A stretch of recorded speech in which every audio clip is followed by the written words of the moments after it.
नंदुरबार विसरवाडी रस्त्यावर विसरवाडी नजीक कुंभारपाडा फाट्याजवळ आज सकाळी दूध वाहतूक करणाऱ्या टेम्पोचा अपघात झाला। या अपघातात दूध वाहतूक करणाऱ्या पिकअप टेम्पो रस्त्यावर पलटी होऊन दुधाने भरलेले कॅन रस्त्यावर पडल्याने रस्त्यावर सर्वत्र दूधच दूध सांडले गेल्याने रस्त्यावर दुधाचा पांढरा सडा पसरलेला दिसून आला।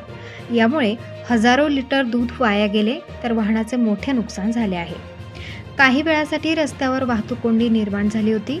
मिळालेल्या माहितीनुसार एक दुधाचा पिकअप टेम्पो वाहन आज सकाळी विसरवाडी परिसरातून दूध संकलन करून गुजरात राज्यातील सुबीर येथे जात असताना विसरवाडी जवळील कुंभारपाडा फाट्याजवळ वाहन चालकाचे टेम्पोवरील नियंत्रण सुटल्याने हा टेम्पो थेट रस्त्यावर पलटी झाल्याने वाहनाचे नुकसान झाले। तर यामुळे टेम्पोमधील दुधाचे भरलेले कॅन यातील हजारो लिटर दूध हे रस्त्यावर सांडले। या अपघातात वाहन चालक किरकोळ जखमी झाल्याची माहिती आहे।